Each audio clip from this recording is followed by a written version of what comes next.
Hello student, my name is Mini Sethi. Today I am going to discuss about short run and long term price and output determination and monopolistic competition. ठीक है, तो सबसे पहले हम short run की बात करते हैं. शॉर्ट रन में बेसिकली तीन तरह की कंडीशन होती है, super normal, normal and minimum loss. ठीक है, super normal, normal and loss या मिनिमम लॉस या लॉस कह सकते हैं. तो सबसे पहले हम बात करते हैं सुपर नॉर्मल प्रॉफिट.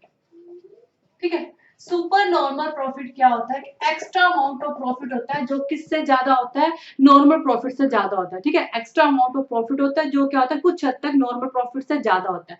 और शॉर्ट रन ये सुपर नॉर्मल प्रॉफिट की कंडीशन क्या होती है, MR इक्वल टू MC और MC cut MR from below.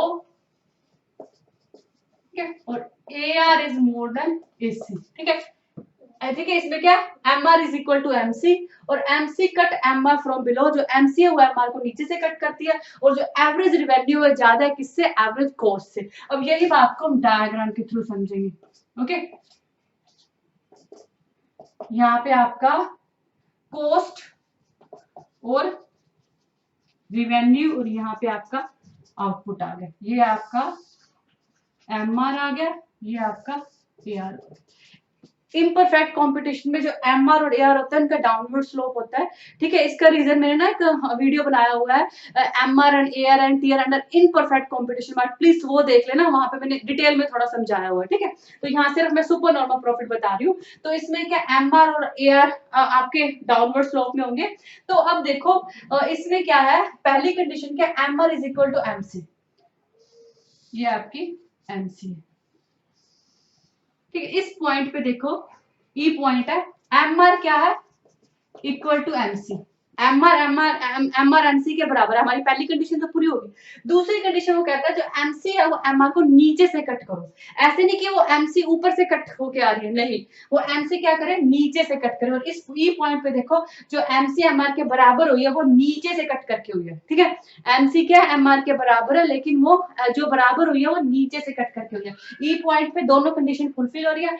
MC MR के बराबर भी और MC क्या करती है, कट MR फ्रॉम बिलो, उसको नीचे से भी काट रही है. ठीक है, अब हम बात करते हैं यहाँ पे, ये आपकी AC आ गई. ठीक है, अब देखिए तीसरी कंडीशन क्या है, जो आपकी एवरेज रिवेन्यू है वो ज्यादा हो किससे, एवरेज कॉस्ट से. अब आपकी इसमें एवरेज रिवेन्यू क्या है, देखो ये वाला, यहाँ पे देखो ये A और ये Q. ठीक है, ये देखो यहाँ पे किस पे टच कर रहा है, AR पे. तो A और Q आपका एवरेज रिवेन्यू क्या है, AQ. और आपकी AC क्या है, BQ. ठीक है, इतना पार्ट आपकी क्या कॉस्ट है और इतना पार्ट आपका रिवेन्यू है. यहाँ पे आपको साफ साफ दिख रहा होगा कि जो AR है वो ज्यादा है, जो AQ पार्ट आपका एवरेज रिवेन्यू है वो ज्यादा है किससे, BQ से. AQ एवरेज रिवेन्यू ज्यादा है किससे, BQ से.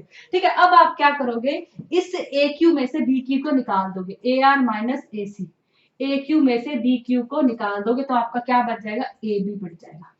ठीक है, आपका क्या बच गया, AB. और AB किसके बराबर है, आपका CP के. तो आपका जो total amount of super normal profit होगा वो क्या है, ACPB. ये आपका क्या होगा, सुपर नॉर्मल प्रॉफिट.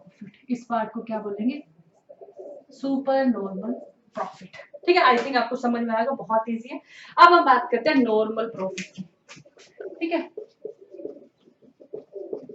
अब नॉर्मल प्रॉफिट क्या होता है, नॉर्मल प्रॉफिट इतना अमाउंट ऑफ प्रॉफिट होता है जो सफिशिएंट होता है कॉस्ट को निकालने के लिए. ठीक है, sufficient amount of profit to recover the cost. ठीक है, हम मार्केट में चल जाएंगे, मार्केट में दूसरी फर्म के साथ कंपीट भी कर लेंगे, बहुत ज्यादा प्रॉफिट नहीं होता पर इतना प्रॉफिट सफिशिएंट है. ठीक है, तो इसकी कंडीशन क्या हुई, MR equal to MC, MC cut MR from below. सिर्फ एक में चेंज आया, इसमें एवरेज रिवेन्यू बराबर है एवरेज कॉस्ट के. ठीक है, एवरेज रिवेन्यू किसके बराबर, एवरेज कॉस्ट.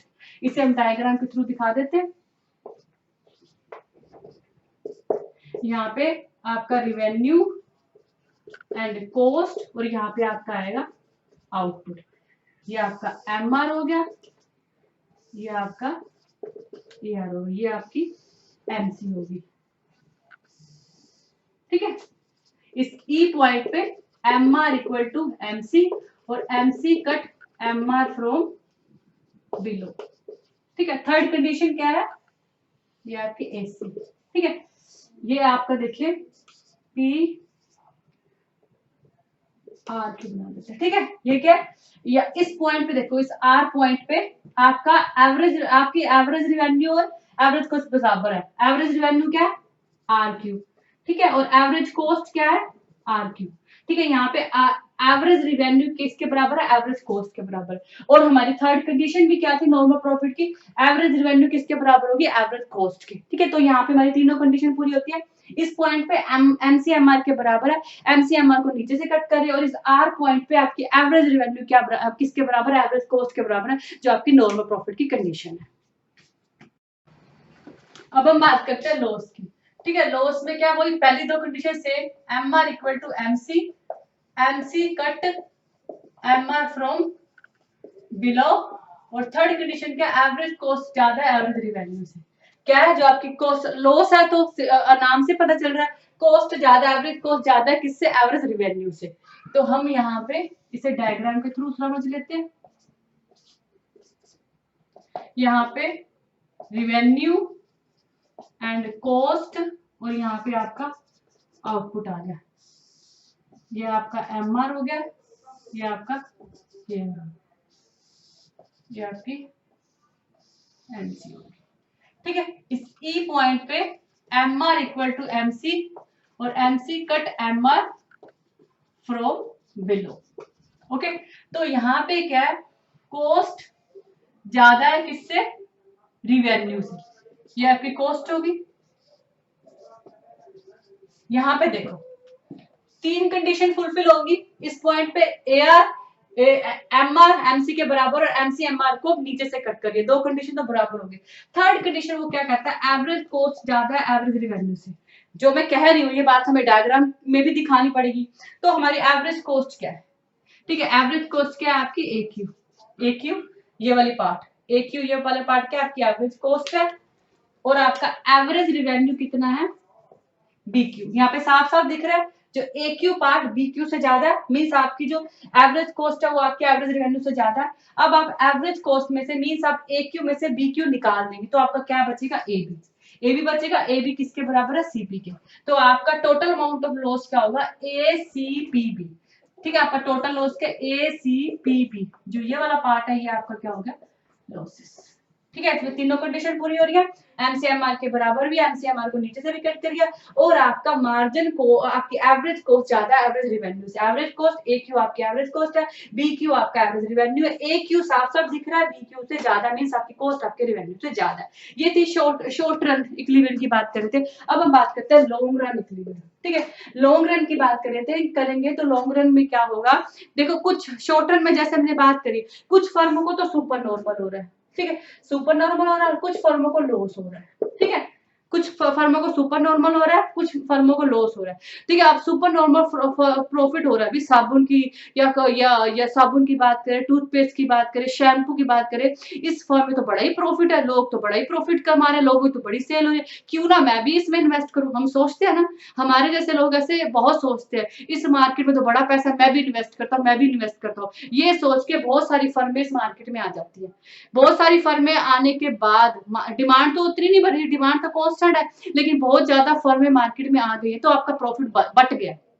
जो कुछ फर्मों को बहुत ज्यादा प्रॉफिट हो रहा था, बहुत ज्यादा फर्में मार्केट में आने से आपका प्रॉफिट आपस में बट गया, कुछ इसने ले लिया, कुछ इसने ले लिया, कुछ इसने ले लिया, जिससे जो सुपर नॉर्मल प्रॉफिट पे थी फर्म वो किस में आ गई, नॉर्मल पे आ गई।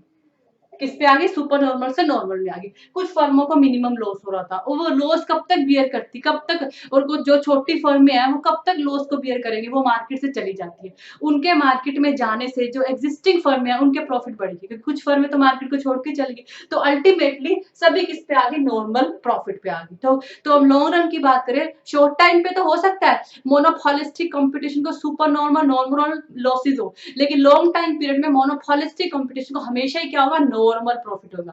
लॉन्ग टाइम क्यों होगा, मैंने उसका रीजन दे दिया। नॉर्मल मोनोपोलिस्टिक कंपटीशन को लॉन्ग टाइम पीरियड पे क्या होगा, नॉर्मल प्रॉफिट होगा। यहाँ पे मैं डायग्राम के थ्रू भी बता देती हूँ। ये आपका रिवेन्यू, और ये आपकी कॉस्ट, ये आपका आउटपुट, ये आपका एमआर हो गया, और ये आपका एआर हो गया, और ये आपकी एमसी होगी, ठीक है। इस ई पॉइंट पे वही एमआर MC के बराबर MCMR को नीचे से कट करिए, ठीक है, और ये आपका लॉन्ग टर्म AC होना, लॉन्ग रन एवरेज कॉस्ट और ये लॉन्ग रन मार्जिन कॉस्ट, ऐसे बना देंगे, ठीक है, थोड़ा डिफरेंस तो लगे, थोड़ा ऐसे बना देंगे, लॉन्ग रन एवरेज कॉस्ट और लॉन्ग रन मार्जिन कॉस्ट, ई पॉइंट पे आपकी MCMR के बराबर है, जो लॉन्ग रन मार्जिन कॉस्ट है वो MR को नीचे से कट करिए, ये दो कंडीशन तो फुलफिल होगी, और इस ई पॉइंट पे क्या है, आपकी जो एवरेज रिवेन्यू वो किसके बराबर है, एवरेज कॉस्ट के बराबर है, जो किसकी कंडीशन है, लॉन्ग टर्म प्रॉफिट की कंडीशन है, ठीक है, लॉन्ग टर्म जो नॉर्मल प्रॉफिट होता है उसकी कंडीशन है, ठीक है। पहले हमने नॉर्मल प्रॉफिट के बारे में डिस्कस किया, सिमिलर वही है, बस यहाँ पे शॉर्ट रन की जगह लॉन्ग रन एमसी और लॉन्ग रन एसी आ जाएगा, बाकी सारा वही रहेगा, ठीक है, एमसीएमआर के बराबर, एमसीएमआर को नीचे से कट करिए, और यहाँ पे आपकी एवरेज रेवेन्यू किसके बराबर है, लॉन्ग रन एवरेज कॉस्ट की, ठीक है, जो कि नॉर्मल प्रॉफिट की कंडीशन है। आई थिंक आपको समझ में आएगा। Thank you.